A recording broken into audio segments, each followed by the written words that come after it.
Hello, so xin chào bây giờ chị alo me, mình là ba, nó rồi xin đến những người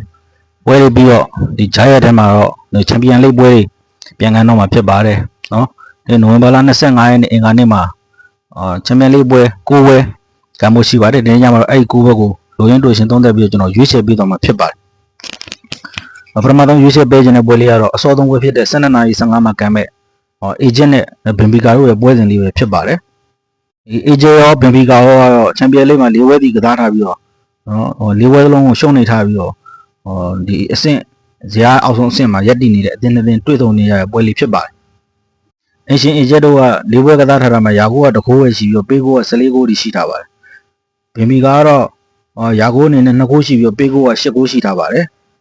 ဒီ AJ တို့ကတော့ပွဲစဉ်တိုင်းလိုဂိုးပြတ်ကိုရှုံးနေထားပြီးတော့သူတို့ယာကိုတကိုးပဲရရှိအောင်စွမ်းတောင်းနိုင်တဲ့ AJ ဖြစ်ပါတယ်။အဲ့တကိုးကလည်းဗျာချက်စီကိုဖိုင်ဝိုင်းဆိုပြီးတော့ကိုပြက်ကြီးနဲ့ရှုံးနေတဲ့ပွဲမှာသူတို့တကူရရှိခဲ့တာဖြစ်ပါတယ်လက်ရှိခြေစွမ်းပိုင်းကတော့ Egypt တို့ကဒီမျောလင့်ခြင်းတွေကဘာမှတော့မရှိတဲ့အသင်းတစ်သင်းဖြစ်ပါတယ်ဗေမီကာတို့ကတော့ပေကိုနဲ့ဆိုပေမဲ့နိုင်ဝဲပျောက်ဆုံးနေပါတယ်ဒီကွာတာဘက်လိုအသင်းကိုအိမ်ခွဲမှာ2-3ဆိုရရလိုက်ဖတ်ခဲ့တဲ့အသင်းတစ်သင်းဖြစ်ပါတယ်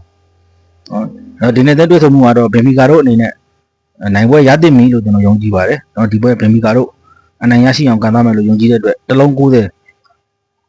ပေါက်ကြီးအောင်မှာတော့ကျွန်တော်ဘင်ဖီကာဘော်ဒီကိုကြိုက်ပါတယ်ပွဲစဉ်နေ့ဖြစ်ရွေးချယ်ပေးခြင်းတဲ့ပွဲလေးကတော့တူတီကလပ်ဂါလာတာစီးနဲ့ဘယ်ဂျီယန်ကလပ်ယူနီယံစိတ်တို့ရဲ့ပွဲလေးပဲဖြစ်ပါတယ်ဂါလာတာစီးတို့ကတော့ချန်ပီယံလိဂ်မှာ၄ဝဲကစားထားတာကို၃ပွဲနိုင်ထားပြီးတော့တပွဲပဲရှုံးထားတယ်ရမှတ်9မှတ်နဲ့အဆင့်9မှတ်ရပ်တည်နေတဲ့ဂါလာတာစီးဖြစ်ပါတယ်ယူနီယံစိတ်ကတော့၄ဝဲကစားထားတာကိုတပွဲပဲနိုင်ပြီးတော့၃ပွဲရှုံးပြီးတော့ရမှတ်3မှတ်နဲ့အဆင့်28မှတ်ရပ်တည်နေတဲ့ယူနီယံစိတ်ဖြစ်ပါတယ်ဒီအသင်းနဲ့အသင်းကတော့ဒီအသင်းရဲ့ value တွေကစားသမားတွေအရေးအသွေးလုံးတွေကွာခြားလုံးပါတယ်နော်ဒါကြောင့်ဒီပွဲကတော့အိမ်ကွင်းဂလာတာစီလို့တစ်ဖက်သက်ဆန်ဆန်ကြည့်ရမယ့်ပွဲမျိုးမို့လို့တလုံး90ကြီးပေါက်တဲ့အိမ်ကွင်းဂလာတာစီဘော်ကြီးကျွန်တော်ကြိုက်ပါတယ်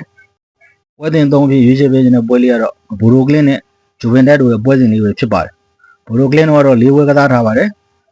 2ပွဲတည်ကြပြီး2ပွဲရှုံးထားတယ်နော်နိုင်ပွဲမရှိများရှိပြီးပါဘူး2မှတ်ပဲရရှိထားတဲ့အသင်းဖြစ်ပါတယ်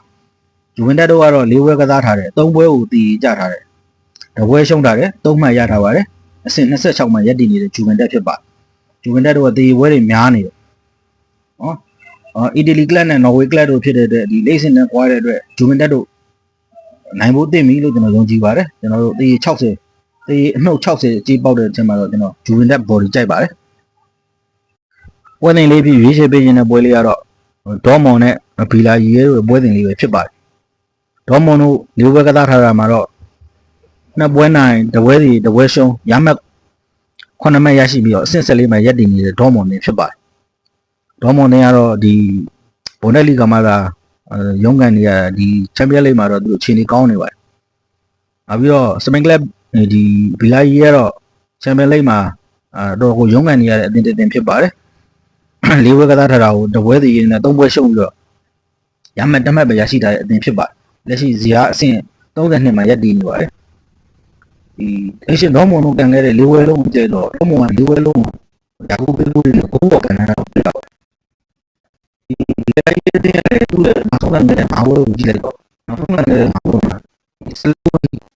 ့ဒီရရှိအောင်ဆက်အောင်နိုင်တဲ့ဖြစ်လို့ဒီလိုက်ရဲ့တက်စစ်ကလည်းဘောပွင့်နေတာကိုကျွန်တော်တွေ့ရပါနော်ဒီနေ့တွေ့ဆုံနေတဲ့ပွဲလေးမှာတော့ကျွန်တော်3-3နေဆိုတဲ့ကြေးမှာကျွန်တော်ကိုပေါင်းအပေါ်လေးရွေးချယ်ခြင်းပါတယ်နှစ်ဖက်သွင်းကိုတွေနဲ့မြင်းမြင်းစင်းနဲ့ကြည့်အောင်ပွဲလေးပဲဖြစ်ပါတယ်ပွဲစဉ်၅ဖြစ်ရွေးချယ်ပေးခြင်းတဲ့ပွဲလေးကတော့ဒီချယ်ဆီနဲ့ဘာစီလိုနာတို့ရဲ့ပွဲစဉ်လေးပဲဖြစ်ပါတယ်ချယ်ဆီတို့ကတော့၄ပွဲကစားထားတာမှာ2ပွဲနိုင်တစ်ပွဲစီတစ်ပွဲရှုံးရမှတ်9မှတ်နဲ့အဆင့်7မှာရပ်တည်နေပါတယ်ဘာစီလိုနာကလည်း2ပွဲနိုင်တစ်ပွဲစီတစ်ပွဲရှုံးနဲ့ရမှတ်9မှတ်ရရှိပြီးတော့အဆင့်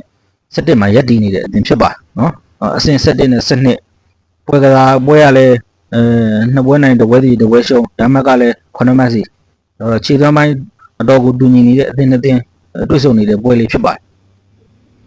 ်ချယ်ရီနောက်ဆုံး5ပွဲမှာနောက်ဆုံးကစားခဲ့တဲ့5ပွဲမှာချယ်ရီတို့က4ပွဲကိုအနိုင်ခံထားပြီးတော့တပွဲတည်ကြထားတယ်ရှုံးပွဲမရှိပြီးတော့ဖောင်ကောင်းနေတဲ့ချယ်ရီအသင်းဖြစ်ပါတယ်အဲ့ဒီ5ပွဲမှာယာကိုးနေနဲ့12ဂိုးရှိပြီးပေးကိုကတော့5ဂိုးရှိထားပါတယ်ဘာစီလိုနာရဲ့နောက်ဆုံး5ပွဲကိုကြည့်ပြန်တော့ဘာစီလိုနာနောက်ဆုံး5ပွဲမှာ3ပွဲကိုအနိုင်ခံထားပါတယ်တပွဲတည်နဲ့တပွဲရှုံးထားပါတယ် ရာဂိုးက15ဂိုးရှိပြီးတော့ပေဂိုး10ဂိုးရှိထားပါ